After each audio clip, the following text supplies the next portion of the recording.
Hello students, today we are going to discuss the excretory system of cockroach. In this, we are going to study that how cockroach used to excrete the uric acid. So, cockroach has acute scarcity of water, so it excretes out uric acid.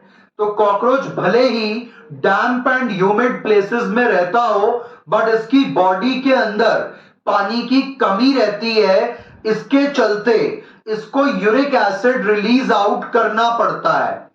तो ये uric acid के crystal release करता है along with the faecal matter. तो ये potty के साथ ही जो है रिलीज करता है अपना एक्सक्रीटरी वेस्ट भी।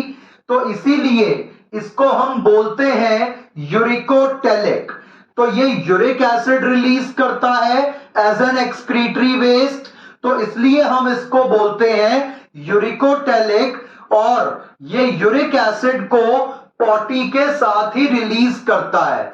तो इसका डाइजेस्टिव वेस्ट और एक्सक्रीटरी वेस्ट कंबाइन होकर के एनस से बाहर आता है।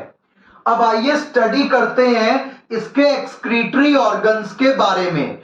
तो कॉकरोच की बॉडी के अंदर 5 तरीके से एक्सक्रीशन हो सकता है। Either by Malpighian tubule, number 2 by uricose gland,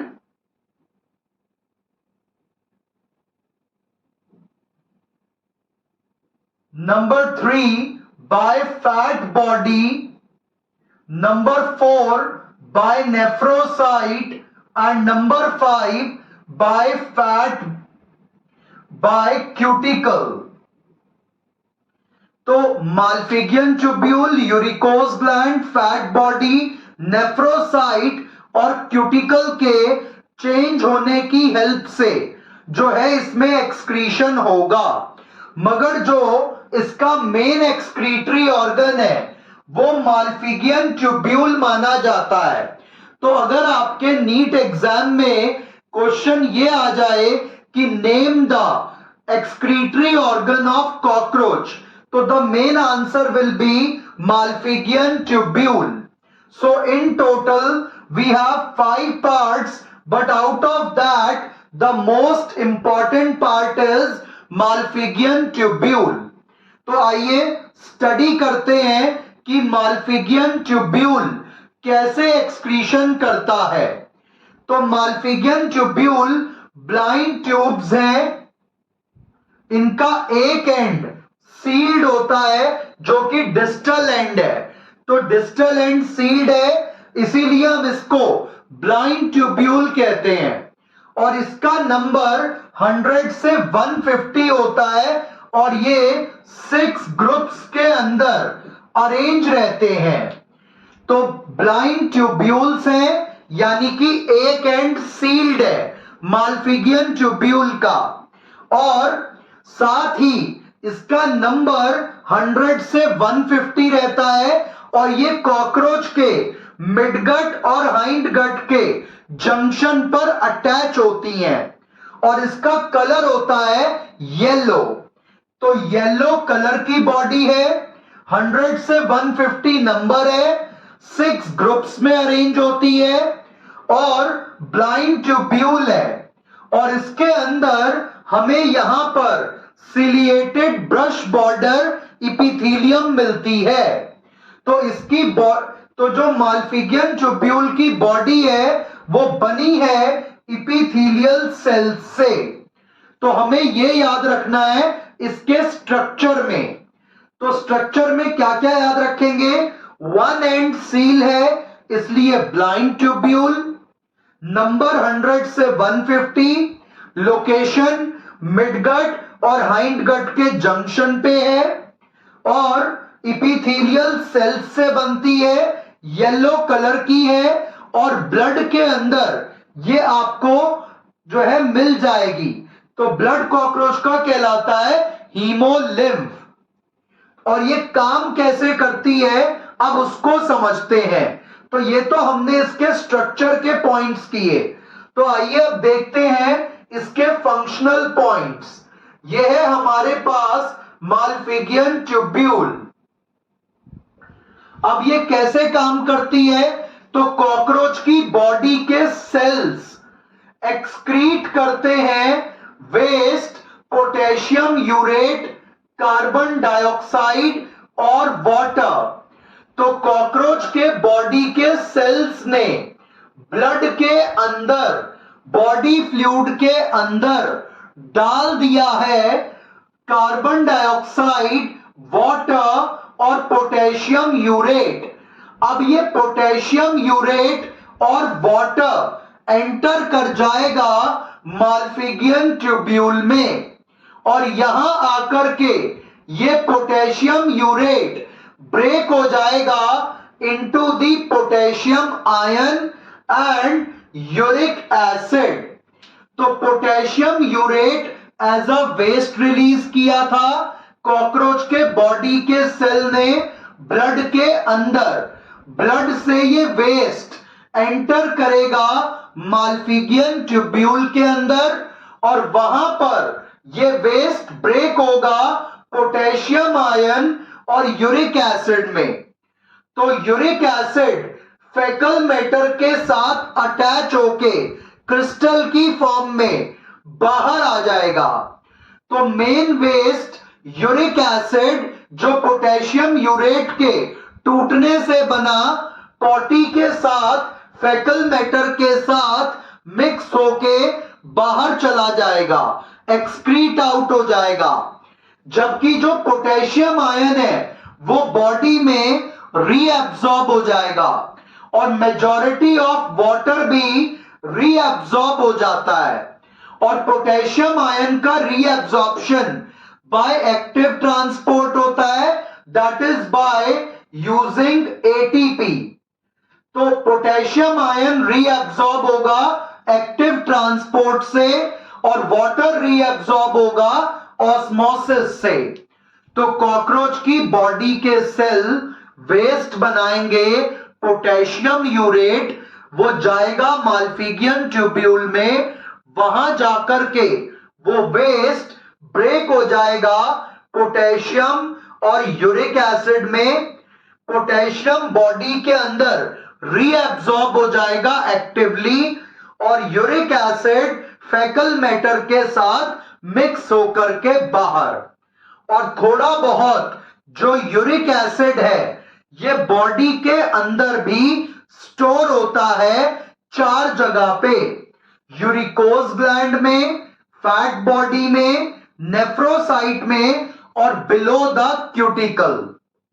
तो ये मालफिगियन ट्यूब्यूल से तो यूरिक एसिड फेकल मैटर के साथ मिलकर बाहर हो जाएगा, और जबकि इन जगहों पे वो स्टोर होगा, और जो फैट बॉडी है उसमें तो यूरिक एसिड बॉडी का वेस्ट परमानेंट स्टोर हो जाता है, और ये एनालॉगस टू लिवर माना जाता है।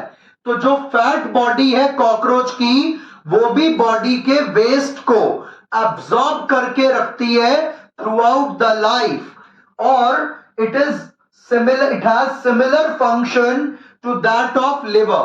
सो we call fat body of cockroach analogous to the liver of vertebrate. तो कॉकरोच की बॉडी में जो फैट बॉडी है वो वेस्ट को स्टोर करके रख लेती है, और जबकि जो नेफ्रोसाइट है ये स्पेशल सेल्स हैं जो हार्ट के चारों तरफ मिलते हैं। तो जो कॉकरोच का हार्ट है उसके चारों तरफ ये सेल्स मिलेंगे, और इसीलिए इनको पेरिकार्डियल सेल्स कहते हैं। ये भी वेस्ट को स्टोर करके रख लेते हैं। तो फैट बॉडी भी वेस्ट को स्टोर करके रखेगी, और नेफ्रोसाइट भी। अब यूरिकोज ग्लैंड जो है ये भी यूरिक एसिड वेस्ट को स्टोर करता है, और ये एक बहुत अच्छा फंक्शन परफॉर्म करेगा जब मेल कॉकरोच को स्पर्म रिलीज करने होते हैं। तो स्पर्म के ऊपर एक कवर बनता है, पैकेट बन जाता है।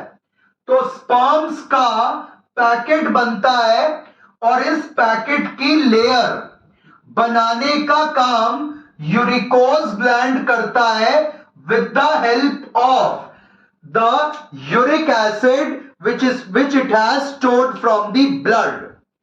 तो यूरिकोज ग्लैंड क्या करता है, ये ब्लड में से वेस्ट को एब्जॉर्ब कर लेता है और जब कॉकरोच को स्पर्म रिलीज करने होते हैं तो उनके ऊपर एक कवर चढ़ा करके ये भेजता है इस वेस्ट मटेरियल का। तो कॉकरोच का यूरिकोज ग्लैंड भी एक्सक्रीशन में हेल्प कर रहा है। कैसे? वेस्ट को एब्जॉर्ब करेगा और स्पर्म्स के ऊपर एक कवर चढ़ा देगा और उसका पैकेट बना देगा। तो जो बॉडी का वेस्ट है वो स्पर्म का कवर बनाने के काम आता है। तो माल्फिगियन ट्यूब्यूल तो वेस्ट को बाहर करवा देगी, फैट बॉडी स्टोर करके रख लेगी, नेफ्रोसाइट भी स्टोर करके रख लेगा, जबकि यूरिकोज ग्लैंड ये स्पर्म्स के ऊपर वेस्ट का कवर चढ़ा देगा और वेस्ट को बाहर करवा देगा। और जो क्यूटिकल है इसके नीचे जो है वेस्ट स्टोर होता है। तो कॉकरोच की जो बॉडी का कवर है क्यूटिकल, उसके नीचे nitrogenous waste uric acid store हो जाता है और जब जब कॉकरोच में माउल्टिंग होगी तो during the moulting cuticle break होगी और वेस्ट रिलीज होगा। तो माउल्टिंग के टाइम पे जब कॉकरोच बड़ा हो रहा होता है तो उस टाइम पे उसकी जो बॉडी का कवर है, जो एक्सोस्केलेटन है, वो ब्रेक होके नया बनता है और उस टाइम पे भी बॉडी से वेस्ट बाहर किया जाता है। तो बॉडी से वेस्ट बाहर तीन तरीके से जाएगा, एक माल्फिगियन बॉडी के जरिए, एक यूरिकोज ग्लैंड के जरिए और एक क्यूटिकल के जरिए। जबकि नेफ्रोसाइट और फैट बॉडी ये वेस्ट को परमानेंटली स्टोर करके रख लेते हैं। तो ये था कॉकरोच का एक्सक्रीटरी सिस्टम। अब अगर आपको एक क्वेश्चन थोड़ा घुमा कर दिया जाए कि इन 5 एक्सक्रीटरी ऑर्गन्स में से या एक्सक्रीटरी कंपोनेंट्स में से कौन सा कंपोनेंट फीमेल में नहीं होता, तो फीमेल कॉकरोच में यूरिकोज ग्लैंड नहीं होता, it is only found in males. तो आपको ये क्वेश्चन नीट एग्जाम में आ सकता है कि कौन सा एक्सक्रीटरी स्ट्रक्चर केवल मेल कॉकरोच में होता है और फीमेल में नहीं। तो answer will B uricose gland because it is a part of reproductive structure. Hope you have got this concept. Thank you.